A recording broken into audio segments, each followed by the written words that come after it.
funciona pelo INSS, né? A gente só trabalha com funcionários da prefeitura, porque não é o INSS. Porque não é o INSS. Podcast não é do INSS. Olá, seja muito bem-vindo ao podcast Não é do INSS. É o primeiro podcast que é 100% feito de RPPS para RPPS. Toda semana a gente tem episódio novo por aqui. E para você que nos ouve na sua plataforma de streaming favorita, já acompanha ali e ativa o sininho que você vai ouvir todas as notificações e os episódios novos que forem chegar. E ainda ajuda o nosso canal. E para você que também ainda não nos acompanha nas redes sociais, é só buscar pelo @NãoÉDoINSS, que estamos nas principais plataformas. E nessa semana o nosso podcast conta com o apoio de Crédito e Mercado, líder em consultoria financeira e regimes próprios de previdência social, com mais de 500 clientes em 20 anos de atividade. Essa liderança é fruto de profissionalismo fundamentados em grupo de especialistas, sempre um passo à frente, acompanhando as dinâmicas do mercado e identificando as necessidades dos seus clientes, trabalhando no presente para garantir um futuro de tranquilidade e solidez financeira, sempre com segurança, seriedade e visão de futuro. E hoje na nossa mesa virtual, o bate-papo aqui é com a empresa Matheus & Matheus Informática e aqui Otávio Matheus, CEO da empresa. Tudo bom, Otávio? Tudo bem, olá, um prazer falar com você. Otávio, queria que você contasse aí um pouquinho sobre você, sobre a empresa aí, onde é que vocês estão situados, para o pessoal conseguir entender o que vocês têm de soluções aí para entregar para o RPPS e qual que é o teu trabalho nisso tudo. Eu agradeço a oportunidade, muito bom falar sobre licitação, né? É um tema bastante denso, como disse meu amigo Rafael Castro, mas um tema muito interessante para mim, né? Trabalho com licitação há 9 anos, tive experiências aí, recintos aí da 8666 e 10520, né? Alguns sofrimentos, como eu tenho certeza que os colegas que trabalham e atuam na área de licitação têm também, né? E hoje, assim, trabalhamos com uma solução de informática para a modernização da gestão pública, né? A gente propõe o fim do papel mesmo. O nosso diferencial no mercado é que a gente trabalha exclusivamente com licitações, né? A gente, embora abarque algumas outras questões da administração pública, como a execução da despesa, o empenho, mas o nosso foco principal é com licitação. Já no advento da Lei 14.133, né, que trouxe aí um dispositivo favorável a essa alteração, essa modernização, né? Já que a Lei 14.133 traz consigo sinônimos aí que são planejamento e modernização da gestão pública, né? Sobre questões da aplicabilidade da Lei 14.133 relacionadas a esse sistema, penso que seja a forma mais fácil, a forma mais dinâmica, né, de servidores fazerem isso, eu construí enquanto gestor público, observando os anseios de gestores públicos.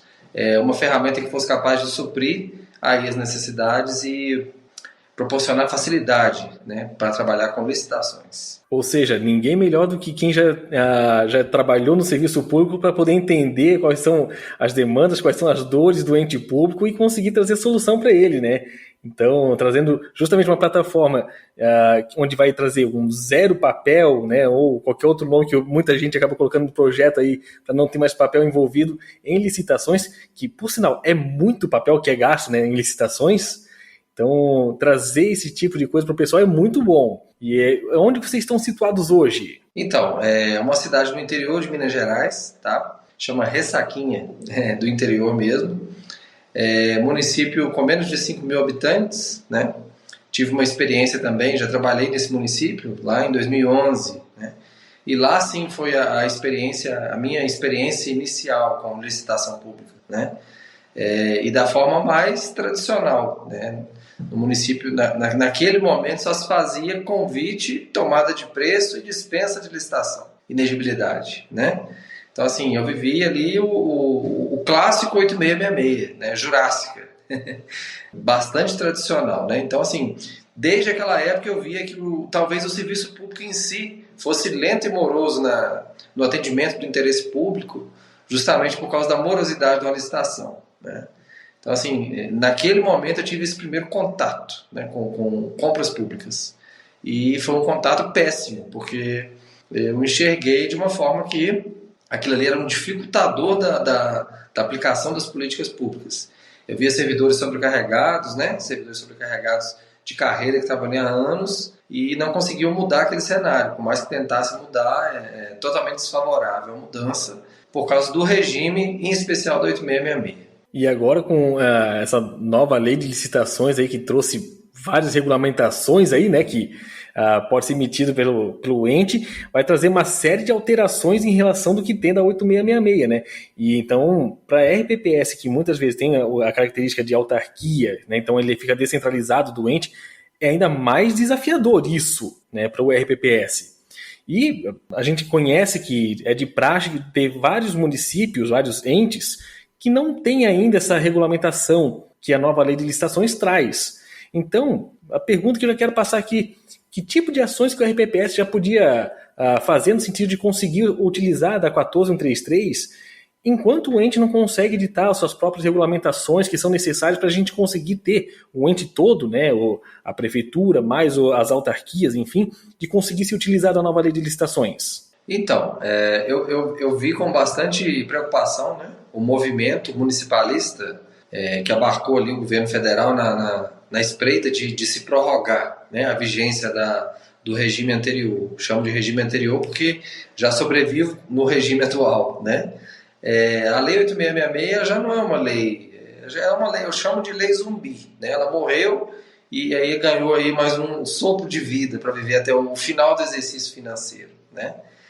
Eu penso que todos nós deveríamos estar preparados para adotar a Lei Federal 14133 desde 31 de março, né? 31 de março foi o prazo final para a gente estar terminando de se preparar para poder aplicar a lei. Eu entendo da dificuldade, principalmente dos municípios menores, né? Com estrutura, com recursos humanos. Hoje é difícil encontrar pessoas capacitadas para atuar na área de licitação pública, em especial nos órgãos públicos. Aí eu abro um parênteses porque existe aí bastante pessoa especializada para atuar no setor privado e é muito diferente. Apesar de conhecer do processo, a gente tem aí hoje, com a 14133, um prestígio muito maior e uma obrigação muito maior de se planejar uma licitação. Eu digo que hoje a fase interna é a maior fase da licitação. A fase externa é a mera conclusão daquilo que foi planejado.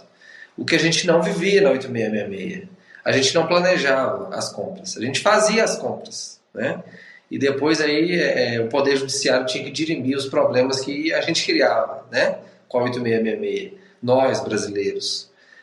Então, assim, eu vi com bastante preocupação. Eu acho que os municípios devem se preparar, deveriam ter se preparado, mas como ainda não se prepararam, devem se preparar com urgência, né? Aos regimes de previdência, o que eu sugiro, né? Vocês estão atrelados aí ao município. Embora eu perceba que existam regulamentações diferentes de um município para outro, né? Sobre a autonomia dos regimes próprios de previdência. Mas eu penso que vocês devem ser ousados ao ponto de tentar adotar o regulamento federal naquilo que for possível, de seguir as instruções e regulamentos federais pelo mandamento da própria lei 14133, né? Tem previsão expressa aqui para poder adotar o regulamento federal até que se faça o regulamento próprio. Penso que com fundamento nisso talvez seja possível. Artigo 187 da lei 14133.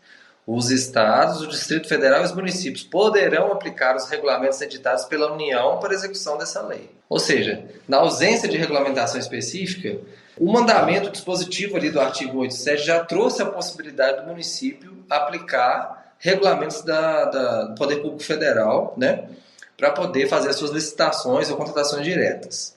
Em primeiro momento, nos órgãos onde eu atuo, a proposta foi essa, né? A gente fez um decreto simplificado, colocou ali os dispositivos, eu citei algumas instruções normativas e decretos federais que já existem no ordenamento, regulamentando a Lei Federal 14133 e colocando como regra adotá-los de forma expressa até que se faça regulamentação específica. E a surpresa é que a gente se adaptou tão bem à adoção dos regulamentos federais que a gente acabou não fazendo regulamentação específica para quase nada. Eu digo que como órgãos menores, né, da minha atuação, a sugestão foi de fazer regulamentação própria somente para os casos, principalmente da composição e da forma das atribuições dos agentes públicos que envolvem as licitações, né? A gente tem decreto federal aí tratando sobre a atuação de fiscal e gestor de contrato. É um regulamento muito extenso, né? Acho improvável e inviável de ser aplicado a municípios ou órgãos menores. trouxe muitas obrigações que o órgão menor simplesmente não conseguiria atender. Então, a beleza da 1433 é a possibilidade de se regulamentar, de se regulamentar a medida do próprio órgão. Então, nos locais onde a gente atua, a proposta foi alterar e criar uma regulamentação específica para esse caso específico. Nos demais, a gente tem adotado regulamentação federal. Inclusive, se vocês acessarem gov.br/compras, a página do antigo Ministério da Economia que tratava de compras, agora Ministério da Gestão e Inovação, né? Que inclusive tem feito um trabalho excepcional, a Câmara de Regulação de Contratos, com a edição das minutas, né? De edital, de contratos, de termo de referência. É um trabalho excepcional. Então, assim, existe uma equipe qualificada e capacitada no Poder Público Federal trabalhando e fazendo minutas de documentos com referência à nova lei de licitação, perfeitamente adaptados a ela, e isso tudo atrelado à plataforma de compras do governo federal também. Então vejo aí como um caminho, uma luz, né, a ser seguida com segurança para os regimes próprios de previdência. Eu acho que vale um bate-papo aí com o chefe do Poder Executivo para a edição de um decreto genérico autorizando o RPPS a adotar o regulamento federal naquilo que lhe couber, daquilo que lhe for possível, né? E isso já daria aí para vocês um pontapé inicial. Talvez o próprio regime próprio de previdência possa iniciar um trabalho de aplicação da nova lei de licitação, né, pela capacidade de sua equipe menor, mas mais capacitada, e exemplificar isso para o próprio município. Talvez a mudança possa partir do próprio regime próprio. Até pela própria característica do RPPS, né? Eu vou dar o meu exemplo pessoal de que eu trabalho como autarquia, né? Tenho muitos que trabalham como fundações, mas na autarquia você tem essa equipe enxuta e como às vezes ele tem essa atividade descentralizada do ente, ele pode servir como um grande balão de ensaio para o ente para conseguir testar realmente, né, se a aplicação da legislação federal para o RPPS pode servir para o ente também, né? Então isso aí ajudaria até o próprio ente de ver até onde é válido ou não para ele, ente público, conseguir se utilizar da legislação federal, já se olhando já pelo exemplo que o RPPS vai estar fazendo, né? Sim, com certeza. Penso que o RPPS tenha sim a capacidade que talvez o município não tenha, né, de fazer aí um teste piloto na 1433. Né? E nós estamos falando aí de uma questão muito séria e muito grave para os municípios, né, que estão contando aí com a nova prorrogação. Eu, particularmente, profissionalmente, não vi a primeira prorrogação com bons olhos e não vou ver segundas ou terceiras prorrogações, apesar que eu as acho improváveis. Improváveis porque o próprio Poder Público Federal já está quase que 90% adaptado à nova lei de licitação. Né? Na pesquisa que fiz, percebo que eles ainda estão fazendo inexigibilidade e credenciamento na antiga lei de licitação, porque ainda não existe um regulamento federal para isso. Eu acho que a gente tem que tentar avançar na mesma rotina do Poder Público Federal. Naquilo que o Poder Público Federal ainda não regulamentou, tudo bem, vamos no ordenamento antigo, até porque a máquina da União é muito mais especializada, né? Muito mais célere para poder aplicar a nova lei. E ela mesma ainda não conseguiu aplicar totalmente.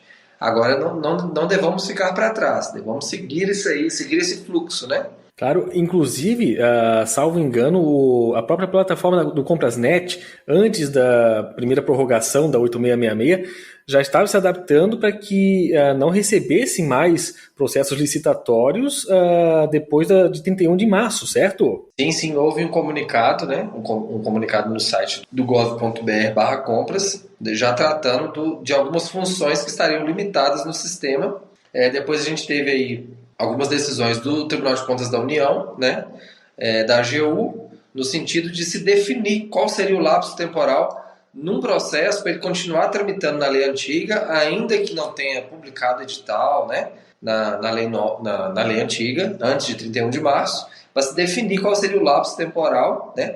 A gente teve uma portaria da SEGES, tratando disso, explicando qual seria o lapso temporal e a redação bem parecida que foi colocada na medida provisória, né, que prorrogou, entre aspas, né, porque inclusive medida provisória que já perdeu seus efeitos, mas lá as regras trouxeram ali especificações de como seria o lapso temporal, e essas especificações que trouxeram segurança jurídica, elas perderam a eficácia, né? A gente teve ali uma lei complementar, tratando de um outro assunto totalmente aleatório, incluiu lá, puxou assim de gancho e manteve a prorrogação até 30 de dezembro aí da 8666. Mas aquela segurança jurídica que se tinha lá expressamente, né, qual o lapso temporal de um processo, ela foi perdida, ela foi revogada.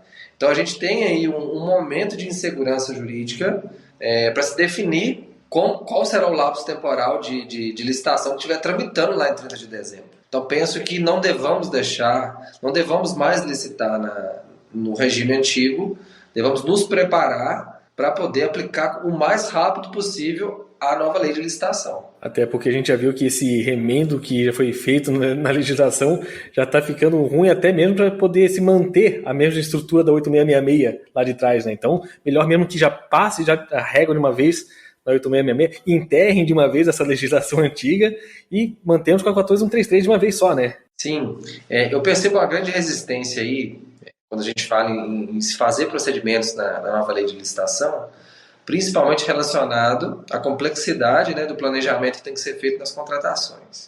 O pessoal às vezes tem um pouco de preconceito de fazer um documento de formalização da demanda, de fazer os estudos técnicos preliminares, até o termo de referência que já é rotina nossa. O pessoal também tem um certo preconceito, né, apegado aí ao regime anterior. Mas eu digo para vocês, a gente já sempre fez estudos técnicos preliminares. Inconscientemente a gente sempre fez. A gente tem que colocar isso no papel. Ou melhor, no processo, né? Se não for papel. A gente tem que colocar isso de forma expressa, né? Quando a gente fazia o termo de referência e a gente não fazia ETP, por não ter uma obrigação legal, especialmente os órgãos municipais, né? A gente colocava disposições, uma exigência, por exemplo, de um atestado de capacidade técnica, que a gente colocava no termo de referência. Por que a gente colocava essa exigência? A gente sabia por quê. Vou colocar um atestado de capacidade técnica, porque é impossível que eu consiga um licitante de boa fé ou de boas práticas que não tenha um atestado de capacidade técnica para esse objeto tão complexo. Então, existia um ETP na nossa cabeça. Ele já existia. Agora, a gente tem que colocar esse ETP no processo. Explicar por que a gente está colocando essa regra no termo de referência. Então, a gente vai fazer exatamente o que a gente já fazia antes, porém com mais segurança, com maior segurança. Então, assim, eu resumo a nova lei de licitação em 3 palavras: planejamento e segurança jurídica. É isso aí que é a nova lei de licitação. Então, assim, temos que documentar mais, mas documentar o que de fato é realidade, o que de fato é verdade. A gente pegava aí um edital lá, às vezes não contemplando todas as informações que precisavam ser contempladas, porque a própria Lei 8666 foi muito omissa, né, em colocar exigências de informações nos editais, ali uma redação meio não muito clara, né, e o pessoal, a gente vê que às vezes seguia muito corrente de assessoria jurídica, que nem sempre tinha um bom conhecimento, e lá na ponta, na hora de executar o objeto, você ia recorrer a edital, a contrato, não tinha disposição nenhuma tratando do assunto. Então você fica totalmente na mão do licitante, você não tem segurança do que fazer, né? Então, assim, eu vejo a nova lei de licitação chamando a atenção. Olha o que você tem que colocar no ETP, olha o que você tem que colocar no termo de referência, olha o que você tem que colocar no edital e no contrato. E se você seguir essas regras, você mesmo vai ter uma boa execução contratual depois e vai satisfazer melhor o interesse público. Então, o objetivo dela é dar segurança, proporcionar maior segurança para o agente público. A Lei 8666 nunca nos trouxe segurança. A Lei 8666 vem aí com décadas, né, de doutrina e jurisprudência consolidada ou não, e aí que era o problema, né? Você vê, por exemplo, temas controversos, eu cito um exemplo aqui rápido, a dispensa em razão do valor, né? Artigo 24, inciso 2 da 8666, a gente tem entendimentos aí, o saudoso Diógenes Gasparini entendia que o limite era anual, ainda que houvesse prorrogação, né? Marçal, com o entendimento um pouco mais conservador, já entendia que você deveria prever e calcular as eventuais prorrogações para poder definir se aquilo ali ia ser uma dispensa ou não. E a lei nunca disse, na verdade, sequer se aquele limite era anual. né? A gente não tinha isso na redação da lei. Isso foi uma construção cansativa. Houveram tribunais entendendo que talvez fosse mensal esse limite. Então, assim, entendimentos totalmente divergentes, né? Insegurança jurídica total para poder trabalhar. Eu me referi, na verdade, à consulta de número 610.717 de 2000, do Tribunal de Contas do Estado de Minas Gerais, que teve como relator o ilustre conselheiro Elmo Braz, e quem fez a consulta foi o prefeito de Diamantina, à época, né? E a dúvida dele foi justamente essa: se o dispêndio para definir a dispensa em razão do valor, se era mensal ou se era anual. E depois de discorrer sobre o assunto, ao final da consulta foi esclarecido que deveria ser observado o dispêndio no exercício financeiro, tá? Só para retificar. O agente público tinha que ser o mais conservador possível. Olha, eu, pelo menos na minha posição de agente público, eu pensava assim, vou olhar todas as decisões que se tem sobre isso e vou na mais conservadora, na mais segura. Só que nem sempre essa mais conservadora e mais segura era favorável ao interesse público, né? O medo do gestor de tomar aquela decisão, porque não tinha segurança jurídica. Agora, assim, eu percebo na Lei 14.133, às vezes até irônico, né?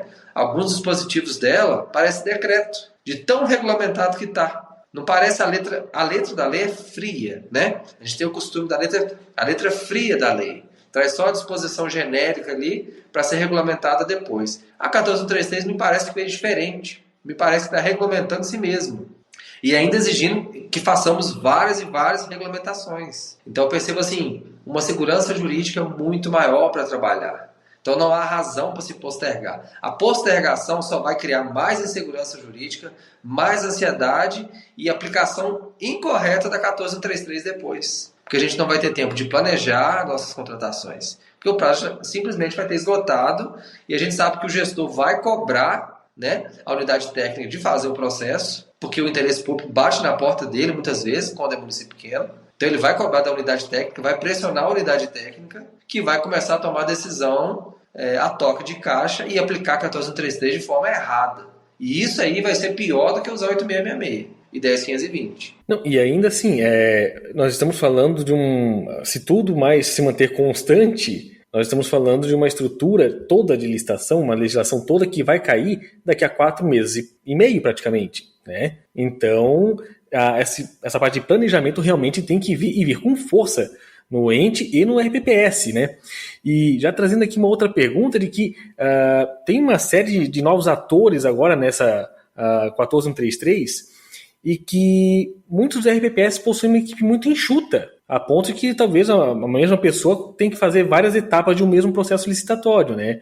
Então, que tipo de recomendação que pode ser dada aos RPPS que enfrentam esse tipo de situação de uma equipe que já é enxuta e que novos atores vão vir com a 14.133? A beleza da 14.133 foi a possibilidade da gente regulamentá-la à medida do órgão.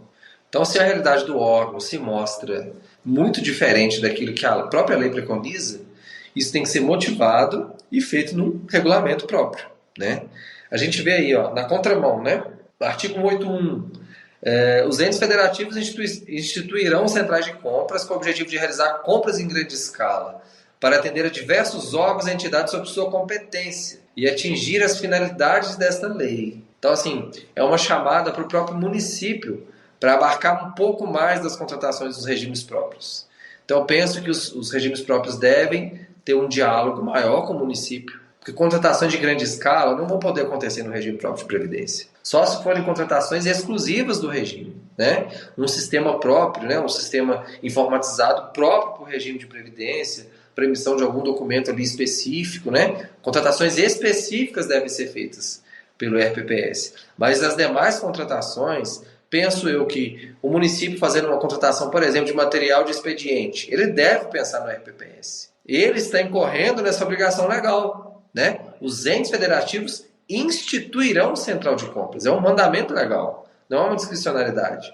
Mas, ao mesmo tempo, o RPPS não pode se manter sem suprimento caso o município deixe de cumprir o seu dever legal.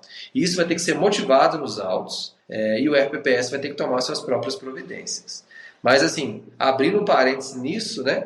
sobre a questão da ótica de se ter poucos servidores ali para poder conduzir os processos.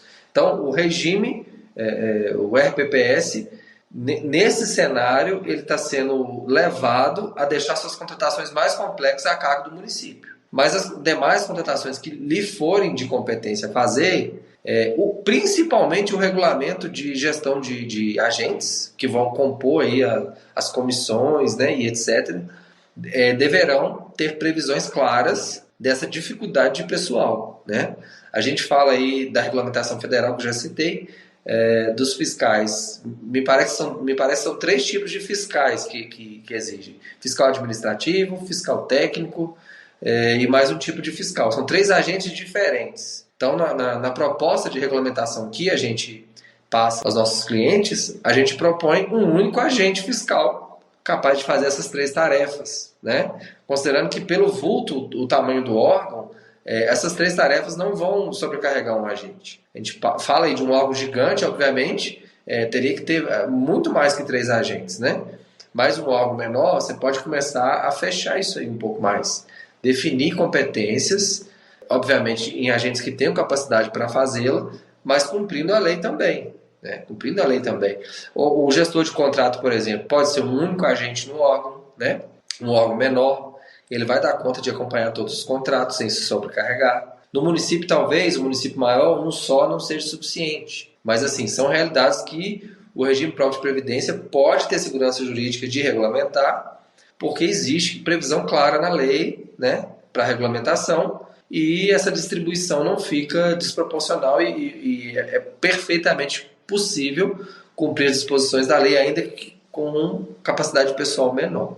Sobre a questão de o mesmo agente, às vezes, ser incumbido de fazer um termo de referência, ao mesmo tempo fazer edital, ao mesmo tempo publicar aquele edital e conduzir a sessão pública, e, enfim, essa realidade, embora pareça impossível, né, de se dizer isso, eu tenho que ser realista, a gente vai ter que começar a mudar. A própria lei, eu chamo de lei de licitação do planejamento, ela traz aí consigo, de forma expressa também, o princípio da segregação de funções. Muitas funções na mão de um mesmo agente vão colocar a administração em risco. Se o agente agir de má fé, ele vai conseguir fazer todo o processo e se beneficiar disso. Então, é por isso que o mandamento legal traz essa situação da segregação. Mas existe também a possibilidade do pobre coitado estar incumbido de fazer muita coisa, dele errar e a multa do Tribunal de Contas vir para ele também. Então, por isso que tem que ter essa segregação. Eu costumo falar com a equipe que trabalha o seguinte, sempre que alguém revisa o trabalho de alguém, encontra erro. A pessoa pode ser expert. Pelo menos um erro de português vai ser encontrado, naturalmente. Ainda que a gente adote aí o pacote Office ou similar, né, para poder fazer a edição dos nossos documentos, vai passar erro de português porque está desatualizado alguma coisa da biblioteca lá do programa. Mas é natural que o ser humano não erre, né? Natural. E na autotutela da administração, com a capacidade de corrigir seus próprios atos, incumbe-se aplicar a segregação de funções, em especial por causa disso, né? Para o agente retificar a conduta desviada do outro. Na grande maioria de boa fé, mas ele errou. E o erro dele vai ser já prejuízo lá na ponta, né? Então, obviamente, assim, a gente traz aí também, ver de forma clara e expressa a presença do controle interno no processo. Antes, no ordenamento antigo, nem a expressão controle interno existia, né? Agora a lei fala que o controle interno tem que emitir seu parecer naquele processo. Então, assim, a gente vê a atuação de mais agentes no processo. Ou seja, para poder fazer errado, vai ter que passar errado por todos esses agentes, né? Isso é mais improvável de acontecer. Por isso que eu falo que é a lei da segurança jurídica também. Legal essa sua fala de trazer um pouco mais para o ente essa ideia de concentrar um pouco mais essas licitações, né, que sejam comuns com o RPPS, dado o próprio volume do RPPS, né, e poxa, é difícil para o RPPS ter que fazer todo um movimento onde o ente já faria isso também, né? E além dessa figura da contratação, da licitação via ente também, tem a figura do consórcio, né, que muitas das vezes é utilizado para parar essas necessidades em comum. Já entre os RPPS, as necessidades de contratação acabam por ter realmente um perfil diferente em relação às outras secretarias, até mesmo pela estrutura mesmo do RPPS, né? O grande exemplo que a gente tem aqui é contratação de sistema previdenciário, que é algo específico do RPPS. A gente não vai precisar ter esse tipo de contratação. Seria possível que houvesse a figura de um consórcio voltado para esse público, o RPPS, de uma determinada região, por exemplo, para conseguir auxiliar nesse tipo de necessidade pela nova lei de licitações, onde conseguiria concentrar vários RPPS com a necessidade em comum que é próprio de RPPS? Eu sou um grande defensor dos consórcios, né? Eu já trabalho em consórcio público há 9 anos e vejo no consórcio, sim, um expert muito grande para poder lidar com questões, principalmente em especial de licitação. A gente tem o mandamento do artigo 181, o mesmo artigo 181 que eu citei aqui, que é essa obrigação dos entes federados constituir uma central de compras para atender seus órgãos. E no parágrafo único desse mesmo artigo a gente tem lá à disposição que, no caso dos municípios com até 10 mil habitantes, serão preferencialmente constituídos consórcios públicos para a realização das atividades previstas no caput desse artigo, nos termos da Lei 11.107, a Lei Federal dos Consórcios Públicos. Eu vejo sim como uma possibilidade, inclusive bastante concreta, né? A lei diz ali município com até 10 mil habitantes, mas nada impede os maiores também de compor. E a gente teria ali um consórcio especializado em RPPS. Né? Seria uma ideia fabulosa. Né? Eu desconheço algum consórcio que atue nesse segmento, mas é provável que exista sim. Talvez não com essa finalidade específica, mas que dentro de sua finalidade atenda a algo dessa natureza. Então vejo como uma possibilidade, e como defensor dos consórcios que sou, acredito que a gestão das centrais de compras nos consórcios vai ser muito mais bem administrada do que no próprio município. O consórcio ali que faz sua gestão séria, né, que cria uma estrutura mínima de cargos de carreira para poder fazer uma gestão mais independente, né, do ponto de vista técnico, com certeza muito mais eficaz. Eu digo o seguinte, né, assim, concluindo essa questão de consórcio. Licitação é uma coisa que não pode ser política. Licitação é uma coisa que tem que ser técnica. A política pode existir numa licitação assim, para poder definir melhor o interesse público do objeto daquela contratação. A política positiva. Né? Agora, não existe no setor de licitação se fazer política, né? se promover através do setor de licitação. E nada melhor do que criar um consórcio totalmente independente para lidar com as licitações. Para poder afastar do município ali, muitas vezes das questões pontuais de política, né? Principalmente municípios menores, passando isso aí para um órgão especializado. E eu vejo nos consórcios a adoção da metodologia de regulamentação federal como a melhor alternativa de fato, porque o consórcio de municípios vai seguir a regulamentação de qual ente consorciado. Cada município vai fazer um regulamento. No consórcio aqui que atuo, são 22 municípios consorciados. Dos mais variados tipos, a grande maioria nem sequer fez algum procedimento na 14133. Né? Mas os que fizeram, com certeza, fizeram com seus próprios regulamentos. Né? E como que o consórcio vai seguir? Qual regulamento o consórcio vai seguir? Penso eu que o mais seguro seria seguir o regulamento federal. Penso eu que no caso dos municípios aí, que estão com seus regimes próprios de previdência, que ainda não regulamentaram a nova lei, de se fazer um decreto, oriente seus gestores a fazerem um decreto, autorizando vocês, né, deixando clara essa autorização, para poder usar os regulamentos federais e se aventurem a fazer procedimentos da nova lei de licitação, usando as minutas e padrões federais. Vocês não têm o que temer seguindo o padrão federal. Não há o que se temer. Será uma excelente experiência, inclusive se adotar a ferramenta de compras do governo federal, que é o antigo Comprasnet, né? Hoje o portal de compras governamentais. Ferramenta fabulosa, fantástica. Trabalho com eles também desde 2019. Não pense em adotar outra plataforma. Acredito que existam plataformas melhores, né, da iniciativa privada aí, mas o Comprasnet está sempre junto com o regulamento federal. Então, saiu o regulamento federal hoje, o Comprasnet está adaptado ou vai se adaptar o mais rapidamente possível. Vivenciei essa situação aí na pandemia. Na pandemia, a gente tinha medida provisória que saía autorizando a fazer o pregão, a gente chamou de pregão expert, né? Que era a gente fazer a publicação de 4 dias úteis para adquirir insumos da pandemia. A plataforma se adaptou rapidamente a isso. As plataformas do setor privado talvez não conseguissem se adaptar tão rapidamente.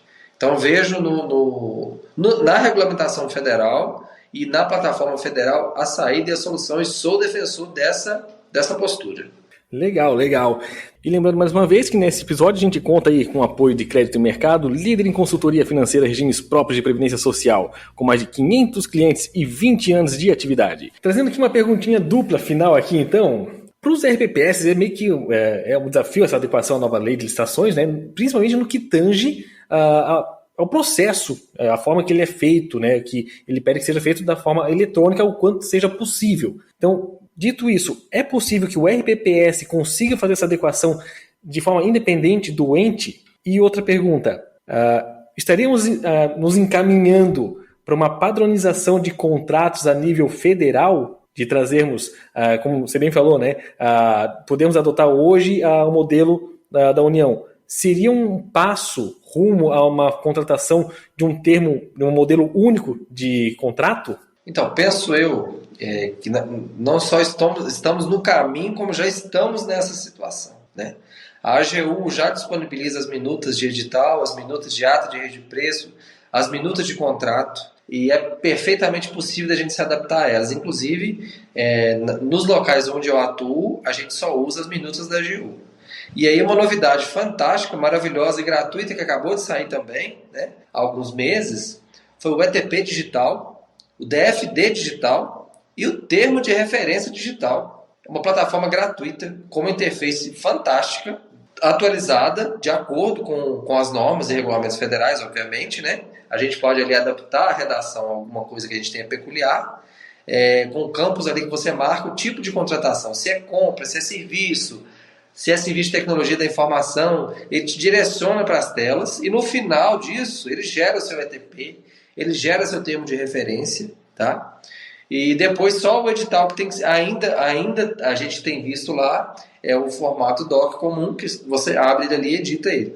Mas do ponto de vista do planejamento, ferramentas gratuitas fáceis de mexer, tá? A adesão ao CIASG para poder usar a plataforma federal é muito fácil e simplificada de fazer.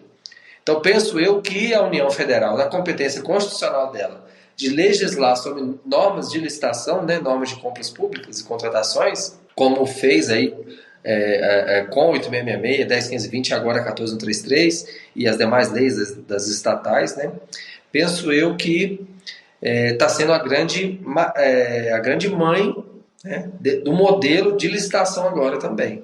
Então acho que quem seguir em caminho diferente desse vai seguir com uma certa insegurança jurídica. A gente fala de um edital que antes de ser divulgado ali no portal da AGU, já foi lapidado por vários advogados especialistas da AGU, com decisões principalmente do Tribunal de Contas da União sobre cada disposição e cláusula ali presente. Então, penso eu que o único caminho seguro, na verdade, no meu ponto de vista, é seguir o regulamento e regulamento federal. No que diz respeito à utilização do modelo eletrônico de licitação, penso eu que não deve existir a utilização de outro modelo que não seja esse. Desde agora, né? Principalmente desde o decreto lá 10.024 de 2019, que trouxe um novo pregão eletrônico da União Federal, que é um modelo que está sendo adotado para quem usa pregão eletrônico ainda, né? E a plataforma está adaptada a ele. Penso eu que a exceção trazida na lei para municípios menores de fazer os pregões presenciais, filmando e divulgando a sessão, expondo a imagem dos servidores, é uma coisa, eu chamo que é uma situação degradante, psicologicamente desgastante, você fazer um pregão presencial. Aquilo é desumano, no meu ponto de vista. Não se tem harmonia no ambiente em que eles querem concorrer entre si e fazer, muitas vezes, fazer pressão psicológica ali no pregoeiro, né? Trazendo, às vezes, algum impedimento ou sanção que o concorrente dele tem, aplicado no âmbito de um órgão isolado, mas fazendo pressão psicológica no pregoeiro ali, ou mesmo confundindo o pregoeiro com alguma informação mais complexa. São situações que a gente não vivencia no pregão eletrônico. O pregão eletrônico tem um chat, o licitante tem que digitar de forma expressa para todo mundo ver, né? E ficar registrado no processo a dúvida que ele tem com relação ao concorrente dele. Então, assim, agente público que quer trabalhar com sossego, que quer dormir à noite, né? Que quer descansar, que quer deixar as questões de trabalho no trabalho, deve trabalhar com plataforma e ferramenta eletrônica. É a melhor forma de se garantir isonomia e segurança no que está fazendo, né? Então, penso eu que os municípios, ainda que menores, não devam nem tentar ousar fazer da forma presencial. Porque é muito mais fácil fazer da forma eletrônica. Eu não consigo entender de onde vem a dificuldade de se usar um modelo eletrônico. Não consigo entender. No mundo que está cada vez mais dominado por tudo que é solução eletrônica, praticamente ninguém hoje está sem o WhatsApp, por exemplo. São raras as pessoas que não têm. E às vezes é tão simples quanto o WhatsApp, vamos dizer assim, com baixar um aplicativo para o seu celular. Então, assim, fazer um pregão presencial, penso eu que além de moroso, cansativo, retrógrado, inseguro, ainda vai ser uma exceção da lei e a pessoa ainda vai adotar. Então, penso que, no meu ponto de vista, não é o caminho, não é a solução e não deva ser adotado. Maravilha, Otávio, gostaria de te agradecer aí por ter aceitado o convite de conversar com a gente e queria deixar um espaço aberto aí para quem quiser tirar mais dúvidas sobre licitação com vocês, quem quiser falar um pouco mais sobre a plataforma de vocês de gerenciamento aí eletrônico, como é que pode fazer para entrar em contato com vocês? Bom, Rafael, eu que agradeço, né? Agradeço a oportunidade de estar aqui falando sobre licitação, que é uma matéria que eu sou apaixonado mesmo, né? Sempre gostei muito do tema, sou estudioso da matéria, então falar do tema para mim já se torna um estudo da matéria, né? Dizer que estou aí à disposição a todos que queiram entrar em contato conosco para conhecer melhor nosso trabalho ou para sanar dúvidas referentes à licitação, né? O nosso perfil aí no Instagram é Mateus _ Licitacal, né? Sem cedilha, sem tio. Estamos aí à disposição, né? Agradeço aí, aproveito a oportunidade também para parabenizar o trabalho aí da página Não É do INSS, né? Com esse trabalho fabuloso que tem feito aí de integração de informações aí da gestão pública, né? Precisamos aí de pessoas inovadoras no setor e a gente observa isso aí com vocês, né? Um forte abraço a todos e até uma próxima vez. Otávio, mais uma vez obrigado aí pela tua participação com a gente aqui e obrigado a você também que nos acompanhou até aqui no nosso podcast. Semana que vem a gente volta com um episódio inédito. Até lá!